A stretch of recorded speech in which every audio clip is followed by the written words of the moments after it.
Good morning. Good morning. Thank you all for joining in today. So while everybody gets situated in the webinar, if you could just let us know where you're joining us from today. I myself am in Boston, in the good old city on a rainy day. Hopefully we get to have a good conversation here, talking about making your home fit and livable.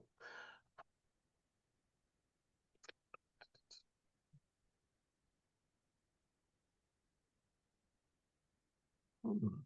Awesome. Yeah, and chat, just let us know where you're joining from today. And then we'll get started here in about 1 minute.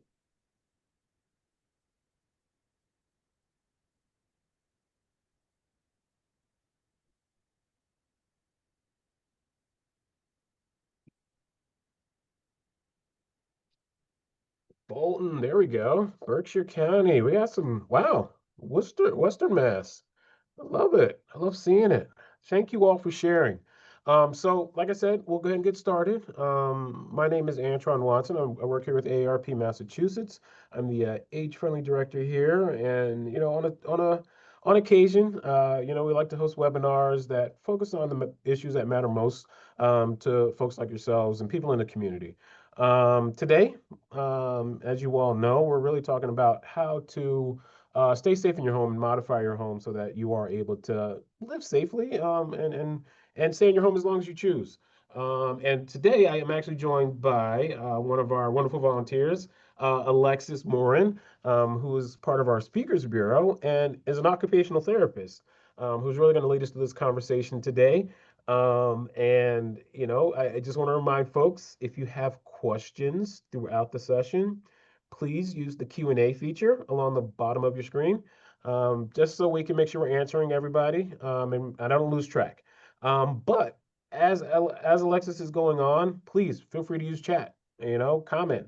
What are modifications you've done to your home or things that you're noticing as we're all aging. I thought about this the other day when I was trying to get in the house and my ankle was a little hurting, or actually I did some workouts. I was like, why do I have to walk up these stairs? Where's the ramp for me to walk into this house to make it a lot easier for me? All right. But with that, I've said more than enough. And, thank you all again for sharing where you're from. I'm going to go ahead and turn it over to Alexis. Thank you so much. Hi, everyone. Welcome. Thanks for joining us this morning. So again, my name's Alexis Moore, and I'm an occupational therapist and a volunteer with AARP in Massachusetts specifically. And so part of the setting that I work in as an occupational therapy is actually home health is one of my areas. And so talking about home modifications is something that I'm really passionate about, and that is a big part of my role. So today with Home Fit, one of the big goals that we're talking about here is to help you make your home comfortable, safe, and a great fit, not only for older adults, but people of all ages. I now currently have an 8-week-old baby girl, and so I have continuously thought about making my home more fit so I can get the stroller in and out of my house easily. I have steps to enter and exit my home, and so that's been tough with a stroller. So we're not just talking about older adults, but these are home modifications that would be beneficial really across the lifespan as well. So thanks again for joining us. So when you first think of the word home, what comes to your mind when you hear that? If anybody wants to throw their thoughts in the chat, please feel free to do that. I know something that comes to mind when I think of home is that it's a place that is safe and it's comfortable for me.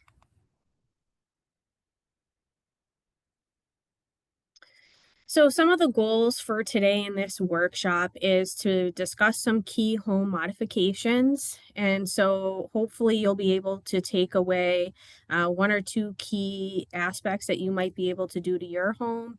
And so some of these fixes are going to be do it yourself that are lower cost. And some of them we would recommend that you have a professional come in, and that can be more of the higher cost end.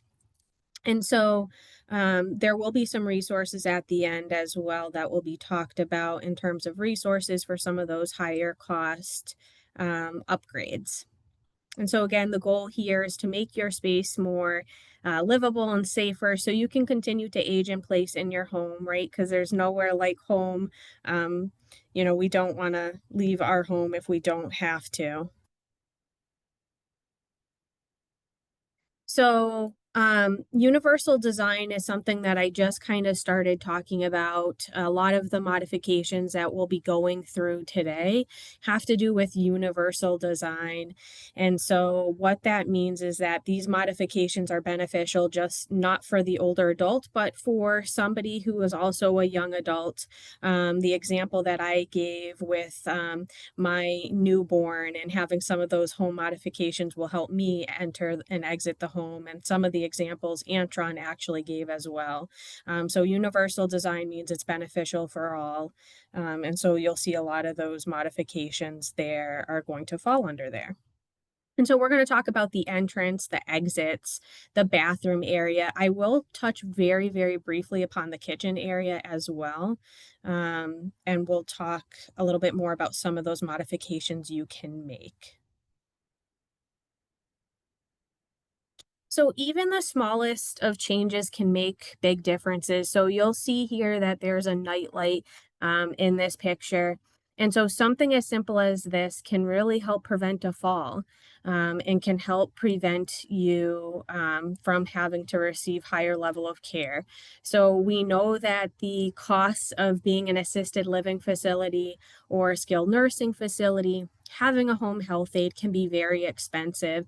And so a lot of these do-it-yourself home modifications that are low cost can really help you stay within your home. So just to give you an example, the cost of being in a nursing home on average is $8,669. And that's just for a semi-private room, and that's monthly. So, right, the goal is to make some of these modifications if you can to prevent from having to transition in a nursing home, and even the cost of being in an assisted living or having a home health aide are also pretty costly. So, we do think that you'll see that these changes here are cheaper, and the work that you do with these home modifications will make it worth the effort to be able to stay in your home. So this is a great resource here. You'll find the link in the chat. This is a home fit guide through AARP. It has 36 pages. It's really great for you to take a look through as you're thinking about your own home. And if you use this guide to go step by step throughout all the rooms in your home, it'll give you ideas and places within your home that you think you might need to make some modifications or that you would like to make some modifications. So we definitely encourage you to check this out. So you will see on some of the slides coming up that if there is a single price tag, that's something that's a quick do-it-yourself fix. If you do see two price tags, it is something that's harder to do, more expensive. I will say that some of the things with the single price tag, you still might want to have somebody help you out with that and receive assistance. I know some of those things I would ask a family member or my husband to do for me. Um, but again, some of them you might be able to do yourself as well. So starting off with the exterior here of the home is really thinking whether your house is your home is an apartment, single family home, whatever home is to you. You'll see that the exterior here should be free of clutter. It should be protected from all aspects and all elements. You'll see here that there's an overhang, and in the next slide, we'll talk a little bit more about that, in terms of the overhang and how that can actually help keep snow, rain away. We are getting into that season where the bad weather is coming. So we'll talk more about that here. So overhangs are super helpful if you can do that. Again, we don't want to slip if there's ice or even if it's wet, that's helpful. Having a heavy solid surface doormat there can be super helpful as well, and you want to make sure that it is one that is solid so you don't trip on it. There are really great ones that are heavy and solid that won't blow away. Outdoor lighting is really important. So you'll see different solar lights that you can put out there that are great. You could line your sidewalk with, or that entrance way there. But making sure that you have at least one outdoor light that's at a height that doesn't require a ladder to change so that anyone can do it safely is really recommended. You'll also see the address numbers. Those are really important. My husband's a first responder, and so he'll always say the address numbers are key. So you really want to make sure that those are visible outside your home so that if emergency medical services do need to come, that they can identify your home as well very easily.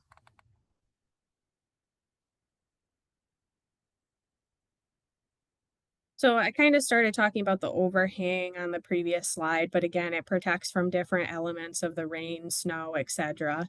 You'll see here in this picture that there is a zero-step entrance, and those are safest.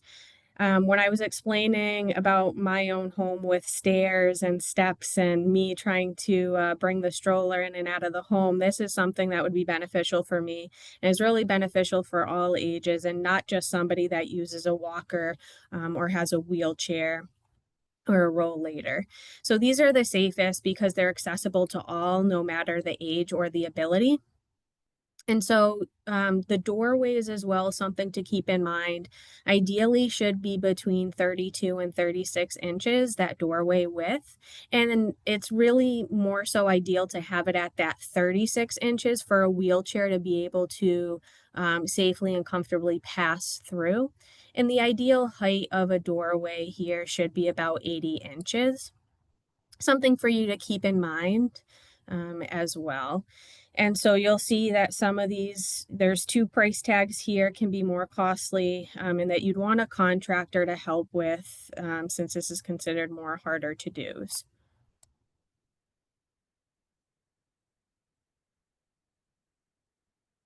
So again, continuing here with the entryway, there are swing clear hinges, and you'll see here in the little video how that helps.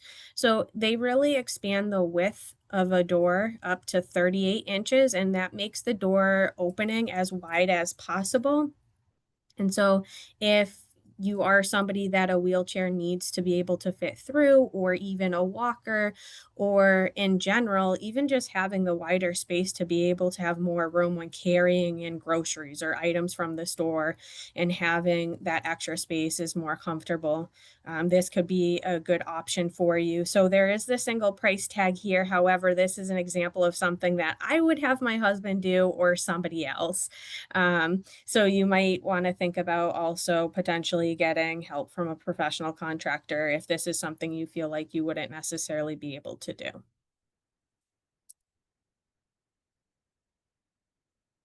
So the entryway here, you'll see that there's peepholes, handles, and locks.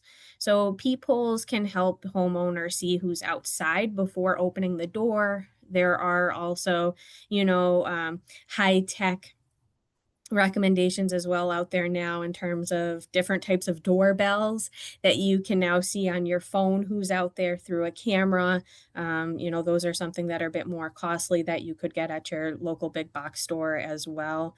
But a good whole peephole also does the job as well.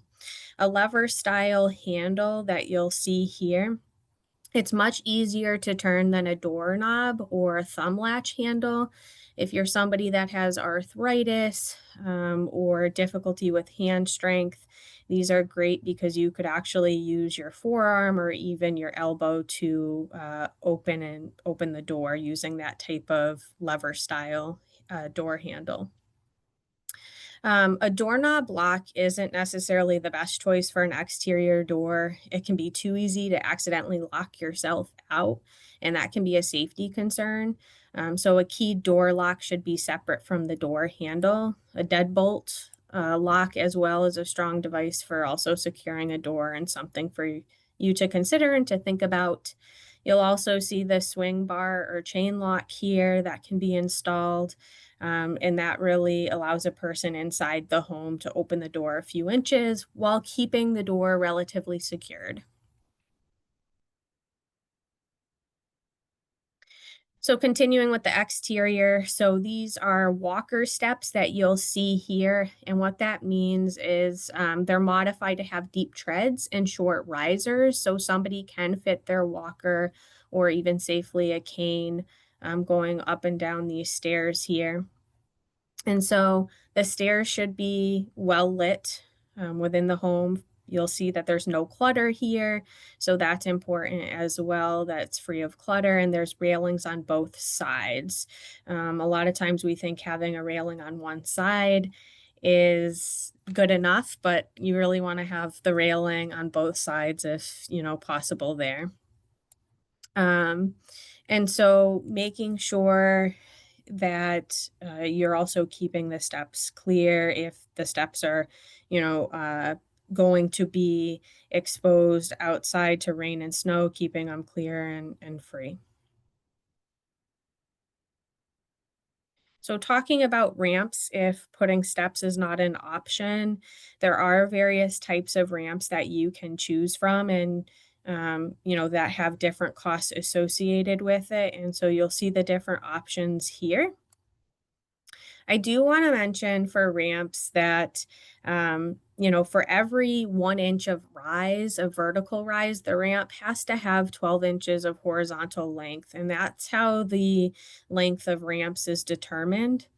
Not something that you necessarily have to remember, but in case you're wondering or thinking, well, I wouldn't want to ramp that long in front of my home, because sometimes that's the length that they need to be in order to safely construct them. That's something a professional contractor would obviously help with there. So So ramps can be permanent or a temporary fixture to a home if you think it might be something that's temporary, or you don't want it there long term. And so temporary ramps can be a good solution as well if that's something that you don't need or you don't want to permanently modify it. And there are different options. And, some of these, like the threshold ramp, you can find something like that at your local big box store as well. And that's something that could be inexpensive and easier to install if that's an option for you. So again, there's many considerations and a professional contractor could help you determine which one is better for you. You'll see in the middle there that that's a temporary ramp, and on the left, the permanent ramp. Alexa, before you go to the next slide there, Yeah. someone in chat, mentioned that they have about 5 steps entrance. So building a ramp would be about 48 feet long. Yeah. What are the other options, to putting in a ramp, or whatnot? Yeah, so great question. So on one of the upcoming slides, actually, it's the next slide. Ah, There's vertical platform lifts. So this could, potentially be an option. I'm not sure, obviously, what your home necessarily looks like, but this is something that could be an option for limited space. With something that if you have 5 steps and the ramp is needed to be longer, the landscaping of your home may need to be modified. And of course, that's one of your choices to make if that's something you'd like to do. But some people don't. Also thinking about like, if you have a garage, instead of going through the front steps, is there a way for you to put a shorter ramp in the garage? Like some people have steps in their garage to get into the inside. In one of the pictures with the walker steps, that was actually like in an indoor space. So that might be an option is thinking of, is there another entrance that you can use instead of where the 5 steps are? Maybe it has fewer steps and you could put a different sized ramp there. yeah. Not sure if that answers your question there. But vertical platform lifts is another one. This it needs to be installed by a professional, and is more costly. And so this is a good option as well that can be used actually either outside. You'll see this one here is outside, but it could also be used within a garage. And it has call and send controls. Um, and some of them do have removable canopies for cold weather as well.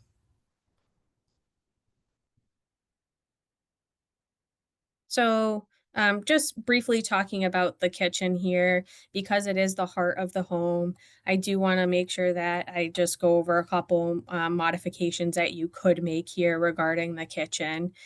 Um, so, having drawers and open shelves are actually easier. Drawers instead of cabinets. I mean, this is something that you may or may not be able to necessarily modify within your home. Like installing drawers could be something that is more costly. But if you have cabinets, having open shelves and ensuring that you have D-shaped handles, it can just be easier to open the drawer and close it compared to some other styled ones. And then having different prep spaces, and I'll show you a picture in the next slide of a different prep space that you could use. Ensuring that any mats, like if you're somebody that by your stove or your oven, you have a mat there, making sure that it's cushioned to help prevent fatigue and that it's slip resistant.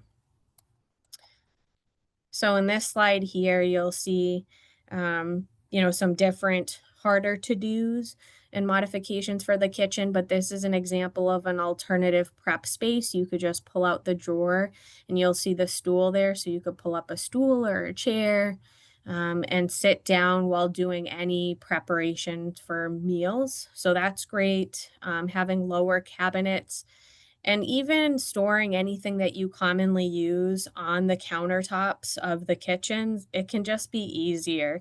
So you don't have to dig through the drawers or your cabinets, just storing those. Maybe it's 4 plates that you use all the time and a couple coffee cups, keeping them out there on the countertop can be helpful. Adding a lazy Susan to the corner cabinet can make pots, bowls, and other items more accessible to you. Those lower level cabinets with pull-out shelves or open shelving can make it again easier for you to access items. So the bathroom's an important area to talk about within the home. It is one of the areas in a home where most falls occur. So we'll go over some modifications for the bathroom. So the bathroom can be a slippery place, so rugs or mats should be rubber backed and secured with a non-slip product. And this is one of the things that I see most commonly that causes falls is that the mats or the rugs were not non-slip. And so that's really important to make sure that you have non-slip strips or those non-skid mats on the shower floor and the tub bottom if you're going to have those. Motion sensor lighting is also really great in the bathroom area to help with any movement in the dark, especially at nighttime if you're going to be using the bathroom. The motion sensor light is a great option to have. You'll see that there's a commode chair here in the picture, and that's sitting right on top of the toilet, and that raises the height of the toilet to make it easier for transferring on and off the toilet. And you'll see that there's also arm support there to be able to help with that transfer on and off the toilet. And so that's something where you could just place over the toilet area and no structural changes are needed. You just place that over there. Question. And so those Yep, go ahead. No, go ahead. I'm sorry. Those can often be available for under $50, depending, and you can find these at various local big box stores. So a question came in about the motion sensor lights. Yep. I think we all know that there's the electronic ones you plug into the outlet. Are there other options for battery powered lights? Say we lose power, anything like that. Are there other options available for motion sensor battery operated? Yeah, so there are ones that you don't have to plug in. There's ones that you could actually I know my at my grandmother's house, we just did this. We Velcroed it to the wall, and Mm. so it's not in a plug because a lot of places in the hallway or sometimes in the bathroom area, you don't have that extra plug for a motion sensor light, but there are other options that you can find at your local store where you might, like, Velcro it to the wall and it still provides that motion censored. It's still a great option for the light. Awesome. Thank you so much for that. Yep. You'll also see here a transfer bench, and that's also a non-permanent way to be able to sit in the shower and or to help you transfer into that shower area. You'll see that this is a tub here, and so maybe stepping in and out of this tub with that high threshold might be difficult for you to do, or for somebody else within the home to complete that transfer, and so this tub transfer bench actually helps with that. Because what you would do is you back up to the tub transfer bench, you sit down and swing your legs over, so prevent you from having to stand while stepping over this.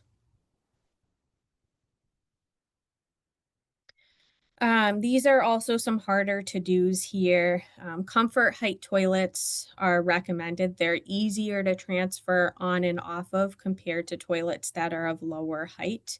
And so these recommendations here, likely require a professional and can be more costly. So, um, again, the comfort height toilet is also helpful for children, if you're going to have children within your home, and then any adult as well.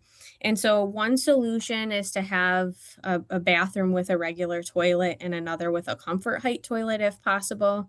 You could also add something called a toilevator, which is what you'll see here on the picture on the left hand side, and that's at the base of the toilet, and it can usually cost $100 or less, depending on your local big box store. And this is an example here. And what it does is it raises the height of the toilet. And you can't tell, it blends in there. So if you're somebody that wants to make sure that everything's aesthetically pleasing, you can't tell there, it blends in. And so you'll also see the height of the sink here, and a 36-inch high sink base and vanity is what is ideal because it requires less bending for us.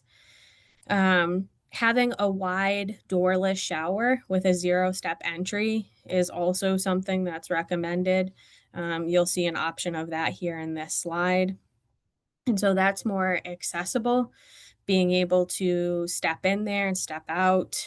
Um, and you could have some people still have shower doors, or you could just have a curtain, to cover there. And so you'll see that there are permanent seating options as well that could be installed, but you could also just place a shower chair or one of the tub transfer benches that you saw in the previous slide right in there that can be easily taken in and out. You'll see that there's grab bars, which are really important that you can use to help with the transfer in and out of the shower and while completing shower tasks to help prevent falls. You can't really see it super well, but there is a handheld shower head in that right hand picture here. And so that is a great option for completing shower tasks in a safe manner, and allows for increased independence as well. There's different types of grab bars for the bathroom area, many of which are aesthetically pleasing and blend in there, and that are high quality.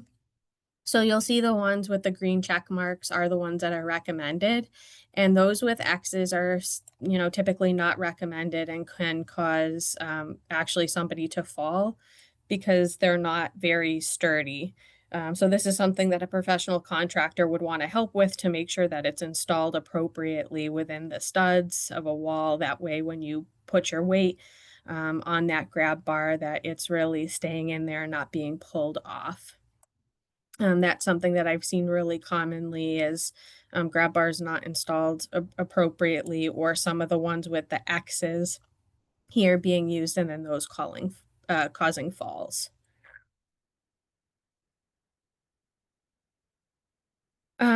Lighting and electrical. So these are some harder to do's.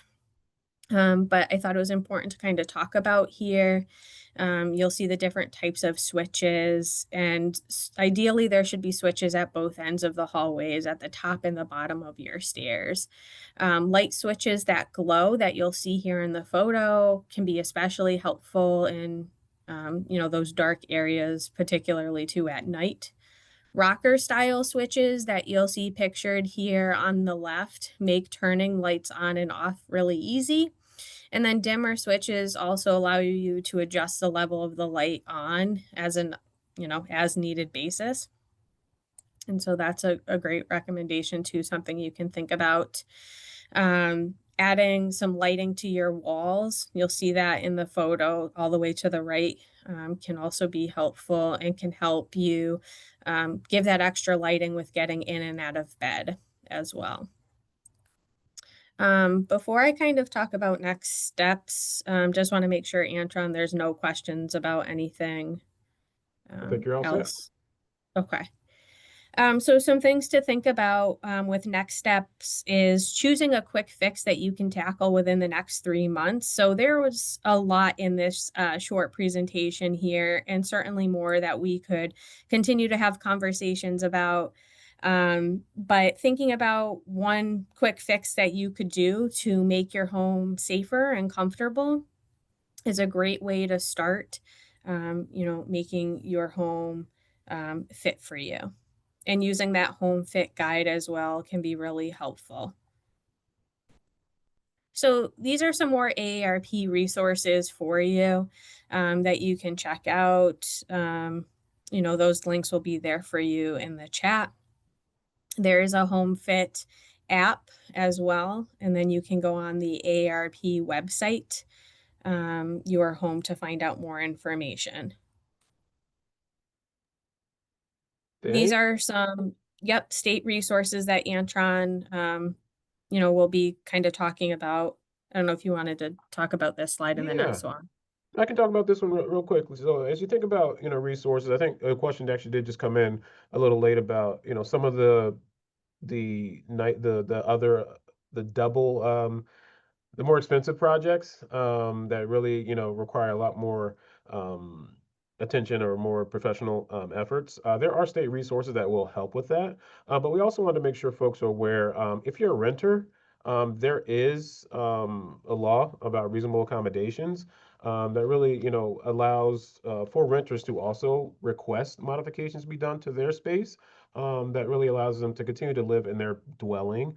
If you want, go to the next slide for me. Uh, Thank you. And then there's the home modification loan program. We're actually going to host another session next week with somebody from that program that really will take you through the modifications that can be done and the money, the funds that can be requested to support modifying your home, be it installing the ramps, be it doing some of the lift work. And one of the big things they want to make sure that folks are aware of is that these aren't repairs. These are really around modifications for livability and being able to stay in your home. So hopefully you can join us next week. Um, I'll put the link in the chat here. But it's another place that you can also check to learn more. But please join us next week, same time. There's another registration for that one, and we'll be going over more funding resources specifically. So hopefully you've gone through the checklist, as Alexis just said, that'll get you to be prepared for that conversation. So thank you again for joining us. It was nice having you all this morning. Thank you all. Thank you, Alexis, and thank you all again for joining. This program was recorded, so we will be sending along all of the links as well that were in chat to you all and a follow-up email later this week. Thank you again for joining. Have a wonderful day.